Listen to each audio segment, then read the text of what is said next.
안녕하세요. 저는 김승열이라고 하고요. 현재 다음 커뮤니케이션에서 모바일 어플리케이션 개발을 맡고 있습니다. 블로그로서는 현재 mobi진.pe.kr이라고 모바일 관련 플랫폼, 서비스 동향, 컨텐츠, 풀브라우징 서비스 등을 주로 밀기하는 모바일 컨텐츠 이야기라는 블로그를 현재 제가 게재하고 있습니다.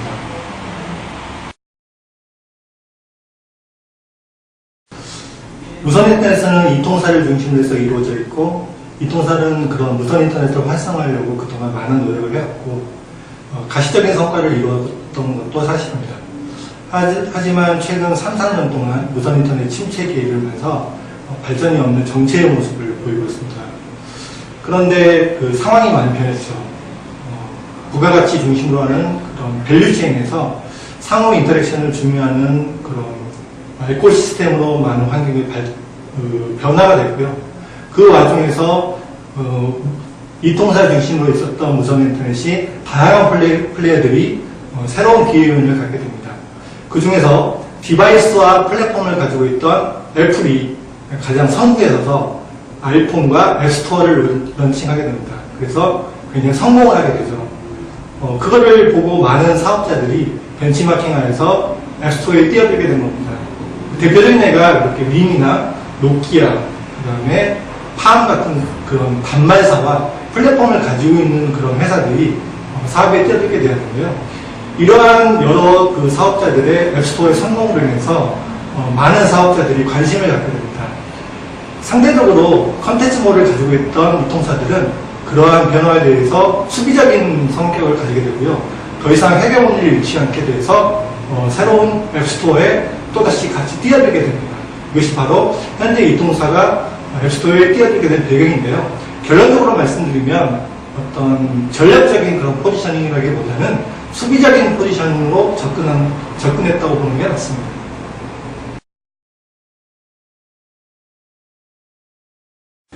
사업자별 앱스토어는 크게 4가지로 구분할 수 있습니다.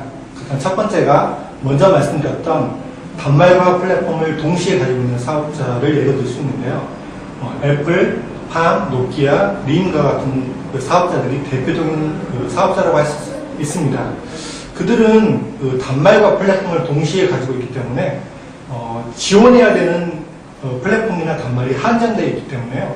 굉장히 타겟이 좁고 이렇게 집중화할 수 있는 장점이 있습니다. 그렇기 때문에 굉장히 가장 유리한 포지셔닝을 가지고 있고요. 또 오랜 기간 동안 사업을 했기 때문에 이미 다양한 어플리케이션을 이미 보유하고 있습니다. 그래서 아주 유리하다고 말씀드릴 수 있고요. 또 한편으로는 단순하게 플랫폼만 가지고 있는 사업자도 있습니다. 대표적인 게 구글이나 MS를 말씀드릴 수 있는데요. 이들은 컨슈머한테 직접 다가가기보다는 OEM 사업으로 플랫폼만 그냥 판매하는 그런 형태의 사업을 진행하고 있습니다. 그래서 그들이 하고 있는 앱스토어는 실제로 앱스토어를 통해서 어떤 성장하고 발전하기보다는 앱스토어를 극대화해서 플랫폼을 판매하는 게 오히려 더 목적입니다. 그래서 실제로 그들은 앱스토어의 성공보다는 다양한 디바이스의 플랫폼이 실게 되고요. 대표적인 게 안드로이드가 일반 집전화나 맥북, 그 다음에 PMP, 전자사전 이런 가젯들에 포팅된 것들을 보시면 잘 이해할 수 있습니다. 또 단점으로는 단말을 직접 만든 게 아니기 때문에 단말에 대한 이해도가 좀 떨어지는 게 단점입니다. 세 번째로는 단말사가 앱스토어를 하는 경우가 있는데요. 사실 흔하지 않는 경우입니다. 아이러니하게도 국내 2개사, 즉 삼성전자와 LG전자가 단말사로서 앱스토어를 준비하고 있습니다. 삼성전자는 삼성 모바일 어플리케이션이라는 앱스토어를 이미 오픈을 했고요. LG전자는 아직 오픈을 하지 않았지만 LG 모바일 개발자 네트워크라는 개발자 지원 사이트를 오픈해서 현재 준비를 하고 있습니다.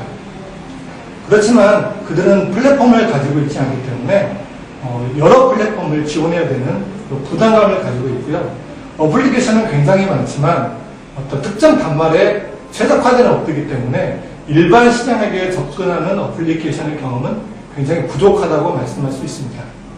마지막으로 이통사가 제공하는 앱스토어를 들 수 있는데요. 현재 차이나 모바일, O2UK, 그리고 AT&T, T-모바일 이런 업체들이 현재 준비를 하고 있습니다. 이들은 그 퓨처폰과 스마트폰을 모두 지원을 해야 되고요.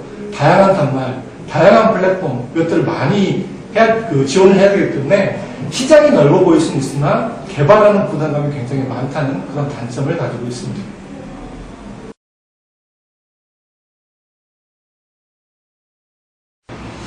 현재 국내 이통사들이 준비하는 앱스토어는 여러 가지 문제점을 많이 가지고 있습니다. 첫 번째가 기존에 가지고 있는 폐쇄형 컨텐츠몰과의 차별성이 없다는 측면입니다. 물론 컨텐츠몰은 어플리케이션만 판매하는 게 아니라 벨소리나 통화 연결음, 화보, 영화, 뮤직비디오 등은 그런 멀티미디어 컨텐츠를 같이 판매하는 장소이긴 하지만 사용자 입장에서 보면 일반적인 앱스토어와 컨텐츠몰을 구별할 수 없는 그런 모호한 포지셔닝을 가지고 있습니다. 이런 것들을 유저에게 바르게 이렇게 전달할 수 있는 그런 포지셔닝이 좀 아이덴티티가 필요할 것 같고요. 두 번째가 역시나 준비가 덜 됐다는 점을 말씀드릴 수 있습니다. 현재 SKT가 앱스토어 전략 발표를 했고 KT가 와이브로를 기반으로 한 앱스토어를 준비한다고 발표는 했지만 현재 가격 정책, 개발자 지원 시스템, 어플리케이션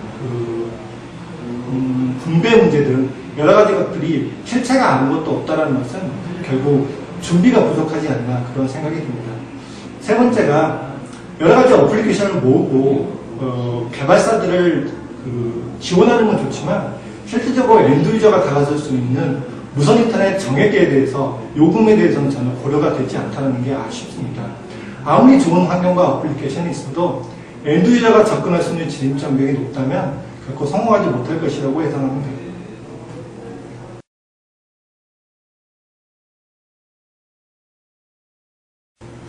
국내 앱스토어가 성공하기 위해서는 다양한 방향에서 좋은 접근이 필요합니다. 첫 번째로 제가 제안 드릴 수 있는 건 하이브리드 포탈입니다. 하이브리드 포탈은 해외의 O2UK에서 저희가 벤치마킹해서 알아볼 수 있는데요. O2UK의 경우에는 앱스토어를 일반 컨텐츠몰과 분리하지 않고 하나의 진입장벽, 유통 채널로 포지셔닝을 했습니다. 그래서 일반 컨텐츠몰을 사용하는 사용자 중 무선 정액제를 사용하는 사용자만 앱스토어를 사용할 수 있고요.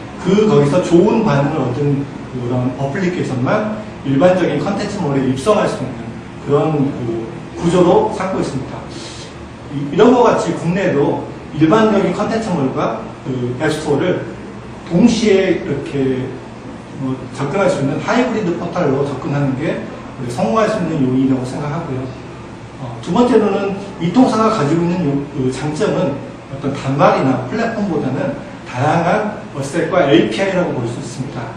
쉽게 과금을 할 수 있다든가 유저 파일링 시스템에 쉽게 접근할 수 있다든가 LBS를 통해서 사용자의 위치를 정확하게 접근할 수 있다든가 이런 것들이 이통사가 가지고 있는 장점인데요. 이러한 이통사가 가지고 있는 장점을 오픈 API가 잘 살려서 일반적인 어플리케이션들이 그 API를 사용한 킬러 어플리케이션을 개발할 수 있도록 지원해야 합니다. 세 번째로 앱스토어 같은 경우는 기본적으로 비즈니스 모델에 대한 고민이 필요 없습니다. 왜냐하면 어플리케이션을 판매하는 장소이기 때문에 어플리케이션을 잘 판매할 수 있도록 하면 됩니다.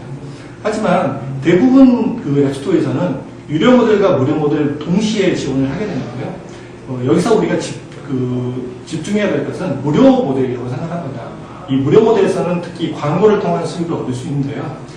대부분이 소규모 업체인 모바일 개발사들이 또 광고를 수주해서 자기 어플리케이션에 광고를 시키는 굉장히 힘든 걸로 예상합니다. 그래서 이통사들이 이런 광고의 에이전시 시스템을 잘 발굴해서 일반적인 소규모 업체들이 무료로 어플리케이션을 제공하지만 수익을 얻을 수 있는 구조를 만들어갈 수 있으면 어쩌면 성공할 수 있을 거라고 저는 생각합니다.